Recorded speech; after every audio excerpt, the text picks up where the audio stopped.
No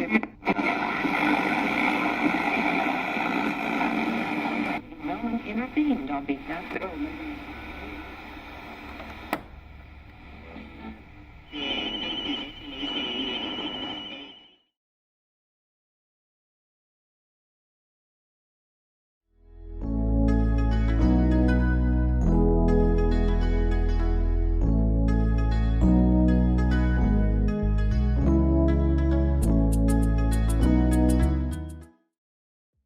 Les parents sont pour l'enfant ce que les rails sont pour le train. Il faut qu'ils restent solidement fixés pour permettre à l'enfant de cheminer.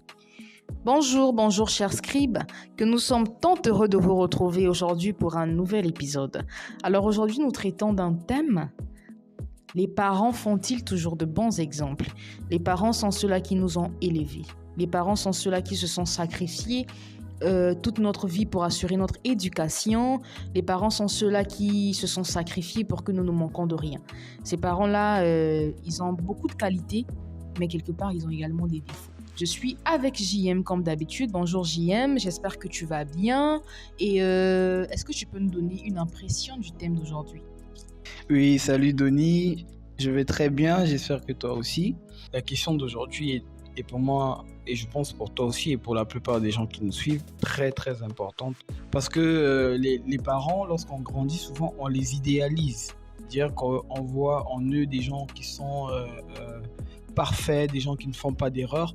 Et en grandissant, on peut se rendre compte que des fois, ils font des erreurs. C'est pour ça qu'il faut se poser la question de savoir si les parents font-ils toujours de bons exemples? Peut-être que oui, peut-être que non. Très bien, merci JM. Donc je vais déjà commencer par donner un peu mon avis. Après, tu me diras ce que tu en penses. Moi, je pense qu'aujourd'hui, que les parents ne font toujours pas de bons exemples. Nous sommes des humains. On a toujours en nous certains aspects positifs et certains aspects négatifs également. Donc, aujourd'hui, il y a certains actes que nos parents posaient que nous n'aimerions pas forcément reproduire, tu vois, ou qu'on ne considère pas forcément comme très bien vu selon la morale, selon notre éducation, selon nos opinions personnelles, tu vois. Donc, les parents ne font toujours pas de bons exemples. Qu'en est-il de toi?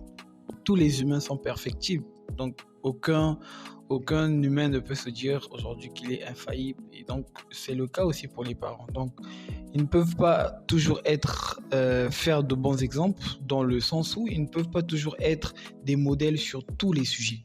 Ça aussi, c'est quelque chose, je pense qu'il faut comprendre. Le sujet, ce n'est pas de dire que les parents sont des mauvaises personnes, qu'ils font plein d'erreurs, etc. Mais c'est de se dire surtout que on n'est pas obligé de prendre exemple sur nos parents sur absolument tous les sujets de la vie. Il y a des sujets sur lesquels nos parents ont des imperfections, il y a des sujets sur lesquels ils excellent, sur lesquels on doit prendre exemple. Ce n'est pas, je dis n'importe quoi, mais c'est pas parce que ton père, quelque part, n'était pas constant à la maison que toi, en devenant un époux, que tu dois suivre cet exemple-là. Il aura peut-être été un parent pourvoyeur, mais sur cet aspect-là, il aura eu des imperfections. Donc, on n'est pas obligé de suivre totalement ses parents sur tous les sujets. Il y a des sujets sur lesquels on peut les suivre et d'autres non. Donc, je pense que c'est surtout ça le nœud de la question. Et par rapport à ça, merci JM déjà pour ton avis. Et par rapport à ça, j'ai quand même une question. Moi, je me dis qu'on prend conscience de cela, peut-être parce qu'on a peut-être acquis une certaine connaissance, on a acquis peut-être une certaine maturité, tu vois. Moi, je me dis, par exemple, pour un enfant qui a je vais être crue, excusez-moi, c'est cru de dire ça comme ça, mais qui a vécu avec des parents qui n'étaient pas de très bons exemples ou qui posaient des actes qui n'étaient pas très bien, tu vois. L'enfant grandit avec ça dans la tête et il se force, enfin, son éducation est forgée en fonction de ce qu'il a vu venant de ses parents. Maintenant, cet enfant grandit, par exemple, et il prend justement conscience que les parents ne sont pas forcément de bons exemples, alors que lui, il a déjà grandi avec une certaine éducation. Comment est-ce que cet enfant-là s'en sort dans la vie de tous les jours, quoi? En philosophie, il y a un chapitre, en tout cas lorsqu'on étudie la philosophie, qui s'appelle Nature et culture. Donc, dans le sujet, il y a, disons, deux logiques qui sont, dans la première, c'est que l'homme naît avec absolument tout ce dont il a besoin. D'un autre côté, il y a une logique qui dit plutôt que l'homme acquiert les choses au fur et à mesure qu'il grandit. Et donc, il est le fruit des expériences qu'il fait. Donc, il est façonné par son environnement. Vous voyez, donc, on a ces deux façons de voir les choses. Moi, à mon avis, je pense plutôt que on est avec la capacité, bien sûr, de faire autant le bien que le mal, mais que l'environnement dans lequel on grandit nous façonne. Donc, pour moi, les deux ne sont pas opposés, mais plutôt se complètent. Par rapport à ta question, ce que moi, je pense, c'est que déjà, c'est comme on le dit, un enfant suivra toujours plus ce que tu fais que ce que tu dis. Un enfant, malheureusement, subit quelque part les expériences de son environnement, mais je pense qu'en grandissant, je pense qu'on n'est pas obligé de reproduire exactement les mêmes erreurs, parce que les expériences qu'on fait dans la vie ne sont pas seulement celles qu'on acquiert de par notre famille. Donc, tu as plusieurs domaines dans lesquels tu peux acquérir d'autres expériences et qui, avec le temps, vont te permettre aussi d'avoir un regard de compassion envers tes parents. De se dire que mon père, s'il a fait telle ou telle erreur, c'est simplement peut-être parce qu'il n'a pas été éduqué à faire autrement. Donc, si je comprends bien, en fait, c'est déjà de prendre conscience qu'on a la capacité de faire peut-être d'autres choix, qu'on a la capacité de poser d'autres actes que ceux que nos parents ont posés, et puis décider également de changer. Moi, je me dis que c'est pas du tout facile. Maintenant, est-ce qu'on doit faire comprendre à un parent, que ce soit d'une manière directe ou indirecte, qui n'est pas un bon exemple? Est-ce qu'on doit le lui faire comprendre, pas forcément dire papa, moi je pense que t'es pas un bon exemple pour moi, ou bien maman, je pense que t'es pas un bon exemple pour moi, mais est-ce qu'on doit leur faire comprendre en fait différemment, enfin indirectement, pardon? Je pense que le désir de tout parent, c'est que son enfant soit meilleur que lui. Je ne crois pas qu'il y ait un parent qui veuille que son enfant soit aussi mauvais que lui, aussi méchant que lui, etc. Je crois que lorsqu'on est un bon père, une bonne mère, ce qu'on désire, c'est que son enfant ne fasse pas les mêmes erreurs que nous. Et donc, au bout d'un moment, lorsque tu commences à faire de bons choix dans la vie, tu n'as pas besoin de dire à ton père, voilà, toi, tu ne m'as pas appris ça, mais regarde, je m'en suis bien sorti quand même. Je pense qu'un père qui a de l'humilité, et pour ça, je peux saluer personnellement mon père, il a toujours eu l'humilité lorsque j'ai grandi, de reconnaître qu'il n'a pas toujours tout bien fait, et qu'aujourd'hui qu'il est fier quelque part que je n'ai pas forcément suivi exactement tout ce qu'il a fait dans la vie. Peut-être que scolairement il a été un très bon exemple, peut-être que pour son côté de pourvoyeur, il était un bon exemple, mais sur d'autres aspects, il ne l'a pas forcément été. Et j'ai pas eu besoin de lui dire que, voilà, papa, vraiment, ça m'a dégoûté ce que tu as fait quand on était plus jeune. Non, simplement, j'ai vu ce qu'il a fait et j'ai aussi pris conscience des conséquences que ça a pu avoir peut-être sur ma famille. Et en grandissant, je pense qu'on a la capacité de faire différemment, en fait, de faire différemment. Je pense que c'est, je veux le dire crûment, je pense que c'est une mauvaise excuse de se dire que je suis comme ça simplement parce que mon père ne m'a pas bien éduqué, parce qu'on a toujours la possibilité de faire autrement. Enfin, tu abordes un aspect assez compliqué quand tu dis que... Enfin, je dirais donc, tu veux dire que les personnes qui disent que je suis comme ça, peut-être parce que mon père ne m'a pas bien éduqué, ou mon père ne m'a pas montré ceci, est-ce que ces personnes-là font preuve de lâcheté quelque part, parce qu'ils, quelque part, on va dire qu'ils ne mettent pas l'accent sur leur propre responsabilité, tu vois, mais qui pointent plutôt du doigt leurs parents ou les personnes qui les ont élevés. Donc, est-ce que en disant cela, tu ne nous fais pas comprendre que quelque part ces personnes-là sont quand même lâches? Non, moi je ne parlerai pas de lâcheté, mais bien sûr, les gens ont le droit de ne pas être d'accord avec moi, mais je pense que c'est un problème de responsabilité. Je pense que au bout d'un moment, à un certain âge de la vie, on est responsable de tout ce qu'on fait. C'est-à-dire que moi, aujourd'hui, par exemple, je suis loin de mes parents. Je ne peux pas aujourd'hui juger mes actes sous le prisme de mon père, dire que oh oui, si je t'ai fait du mal, c'est parce que en fait mon père lui il a été comme ça. Je peux pas dire ça. Pourquoi? Je prends un exemple très simple. D'accord, aujourd'hui sous peut-être à cause de ton éducation, tu poses un acte répréhensible. Et tu fais du mal à quelqu'un à cause de ton éducation que tu as reçue qui n'a pas été peut-être équilibrée, d'accord? Mais cet acte-là, tu l'as posé et donc tu as vu les conséquences que ça a pu avoir. Si tu reposes cet acte-là, est-ce que c'est toujours à cause de ton éducation? Il faut se poser la question. Parce que tu as vu les répercussions que ça peut avoir. À un moment donné, je pense que tu as aussi ta responsabilité. C'est vrai, hein, moi je te rejoins totalement que c'est pas parce qu'on a été éduqué d'une certaine façon ou qu'on doit prendre la décision de d'y demeurer en fait. Si on prend aujourd'hui la décision de rester dans un certain vice ou de toujours commettre, d'avoir un certain mauvais caractère, c'est qu'on s'y plaît quelque part, tu vois. Pour quelqu'un qui se remet quand même en question, qui se pose les bonnes questions en grandissant, peut faire quand même le tri dans ce qu'il a reçu comme éducation. Maintenant, je vais aborder un autre aspect. Pour quelqu'un, par exemple, qui a reçu une mauvaise éducation, tu vois, qui a vu, par exemple, son père faire ou sa maman agir d'une certaine façon et qui a été affecté, en fait, pendant son enfance, tu vois. Un enfant qui a été affecté par le caractère de son père ou de sa mère, en grandissant, il se rend compte, en fait, que ça a quelque part façonné son être intérieur. Maintenant, est-ce qu'en grandissant, cet enfant-là doit prendre son courage à deux mains, aller vers ses parents pour se confier ou pour se libérer quelque part, pour dire que papa ou maman, en grandissant, tel ou tel acte m'ont beaucoup affecté. Et en grandissant, je me suis rendu compte que ça a façonné quelque part ce que je suis aujourd'hui. Personnellement, je ne pense pas que ce soit nécessaire. Dès l'instant où on a reconnu que peut-être une mauvaise éducation nous a façonné, je pense qu'on peut se construire. Et d'ailleurs, je pense surtout que je vais donner une vision assez idéaliste de la vie. C'est que je pense que lorsqu'on trouve une partenaire, par exemple, de la vie avec qui on peut cheminer, on peut se guérir aussi mutuellement. Se dire que c'est pas parce que nos parents n'étaient pas peut-être démonstratifs que nous, affectueux, que nous, on ne va pas l'être avec des enfants, par exemple. Après, peut-être qu'il y a des parents qui ont la sagesse avec le temps de comprendre que leur façon de vous avoir éduqué n'a pas été bonne, etc. Mais je pense que c'est pas forcément obligatoire de le faire.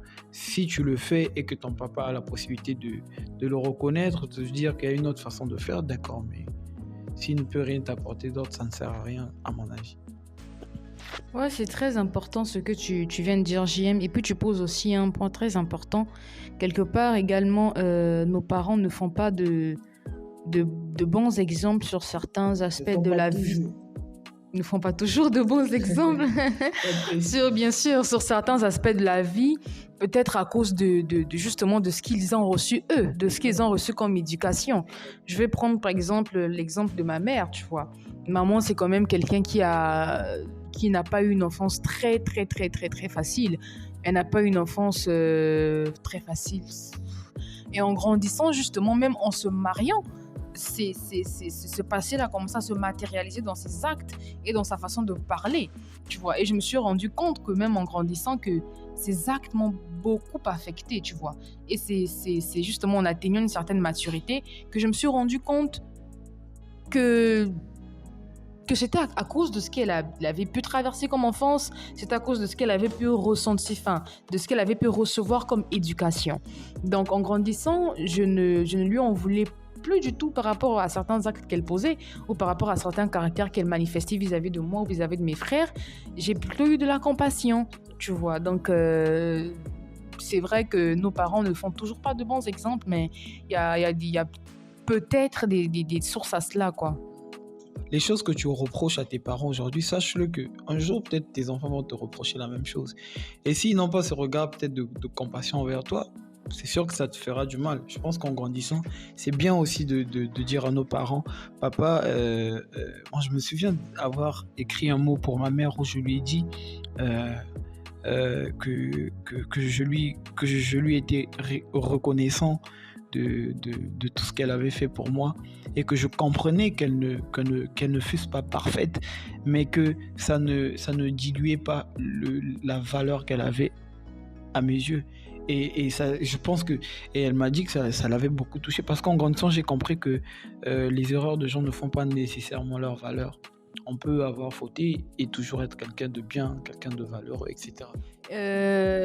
En parlant de ça, justement, je viens de me rappeler d'une vidéo que j'avais vue sur le net.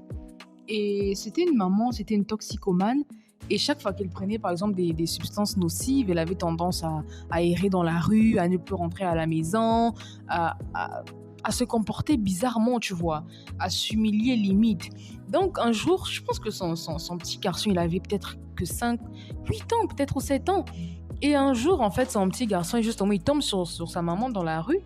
Et qu'est-ce qu'il fait? Je pense qu'il était carrément sur l'émotion, il avait des larmes aux yeux. Il s'est mis à gifler sa maman, tu vois. Il s'est mis à gifler sa maman et je ne savais pas trop quelle opinion je devais avoir face à cela.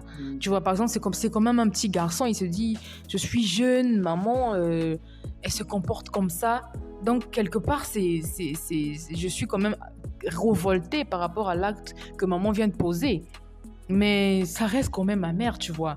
Est-ce qu'il a quand même le droit de lever la main et de lever la main sur sa maman, tu vois. Donc, c'est pour poser justement la question de savoir que, est-ce que malgré le fait que nos parents ne font toujours pas de bons exemples, est-ce que cela nous donne quelque part le droit de bafouer leur autorité ou de bafouer leur identité de parents? Les jeunes font naturellement de mauvais choix. Ça, c'est quelque chose qu'il faut comprendre. C'est-à-dire que quand on est plus jeune, il y a des choses qu'on fait, on fait beaucoup d'erreurs. Donc, à mon avis, peu importe la situation dans laquelle on se trouve, ton père, ta mère restent tes parents.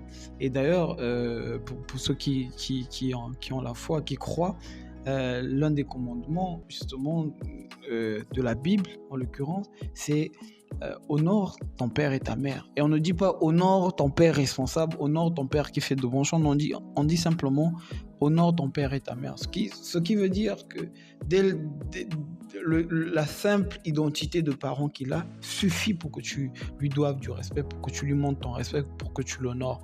On ne lève pas sa main sur ses parents. Et d'ailleurs, je pense sur qui que ce soit d'autre. Je pense que c'est très important de comprendre, mais justement aussi important de comprendre qu'il ne faut pas porter des jugements moraux sur tout, parce que peut-être, je ne sais pas ce que j'aurais fait dans la situation de l'enfant. Peut-être qu'il était arrivé à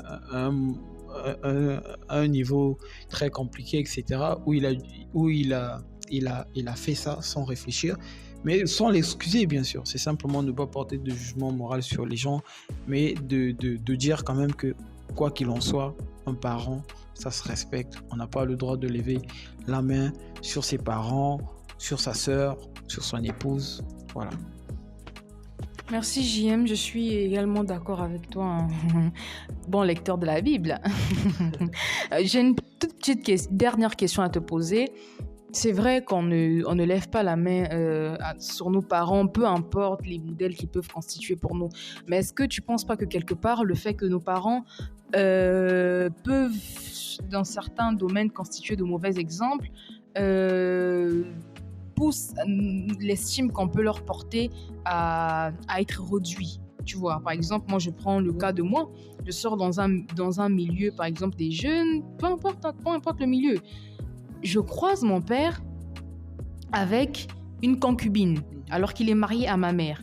Tu vois, déjà, dans ma posture d'enfant, est-ce que l'estime que j'ai pour mon père, quelque part, ne serait pas heurtée, en fait? C'est légitime, hein, quelque part, que l'estime qu'on a envers notre père ou notre mère diminue lorsqu'on le trouve peut-être dans des situations compromettantes, etc. Mais je pense qu'il faut être assez juste. Il faut être assez juste dans la vie. Moi, je pense que le plus grand accomplissement de mon père, c'est de m'avoir déjà mis au monde, donc mon père, ma mère, de m'avoir mis au monde, de m'avoir fait grandir, de m'avoir nourri, de m'avoir logé, de m'avoir éduqué. Pour moi, ces choses-là viennent au-dessus de toutes les autres choses. Rien que pour ça, ils ont mon estime pour la vie. Mon père a certes fait des erreurs, ma mère a certes fait des erreurs, mais pour moi, ça n'édulcore pas en aucun cas l'estime que j'ai pour eux. Mais je peux comprendre que certaines personnes, pour eux, ça les fasse remettre en question l'estime qu'ils ont de leurs parents. Mais qu'est-ce qui te dit que ton papa ou ta maman que tu n'as pas vu dans ces situations-là n'a jamais fait ça? Tu vois? Donc, s'il ne faut respecter les parents que sur la base de ce qu'ils font de bien, à ce moment-là, on veut des parents angéliques, on veut des anges, quoi. On veut des gens parfaits, alors que nous-mêmes, on n'est pas parfaits. Il y a beaucoup de choses sur lesquelles nos parents ne pourraient pas être fiers, pourraient vouloir nous renier. On va pas arriver là, hein. Mais très bonne intervention critique. Je suis totalement d'accord avec toi. Alors, on tend vers la fin de cet épisode, cher Scribe. Nous espérons que vous avez passé un bon moment. Alors, les parents font-ils toujours de bons exemples? Pour ma part, je dirais non. Les parents ne font toujours pas de bons exemples parce qu'il y a des actes qu'ils posent qu'on n'aimerait pas aujourd'hui reproduire, ou il y a des choix qu'ils font qu'on n'aimerait pas faire, mais ça ne fait pas d'eux, tu vois, des moins parents que de bons d'autres parents. Vous voyez ce que je veux dire? Donc, malgré le fait que nos parents peuvent poser certains actes avec lesquels nous ne sommes pas d'accord, mais il faut toujours qu'on prenne conscience qu'ils restent humains et qu'ils vont toujours commettre des erreurs, tout comme nous, hein. JM, je ne sais pas si tu as quelque chose à dire pour la fin. Pour la fin, la phrase qui me vient là, c'est simplement que les erreurs des gens, encore une fois, ne font pas nécessairement leur valeur. Donc, certes, les parents ne font toujours pas de bons exemples, mais ça n'en fait pas moins, comme tu as dit, de bons parents. On peut être un très bon père, avoir des failles. On peut être une très bonne mère, avoir des failles. On peut être un très bon fils, avoir des failles. Et c'est comme ça que les choses sont ainsi faites. Voilà. Alors, merci, cher Scribe, d'avoir été avec nous jusqu'à la fin. Nous espérons recueillir vos avis dans les commentaires, également vos suggestions, et à nous revoir pour la prochaine fois.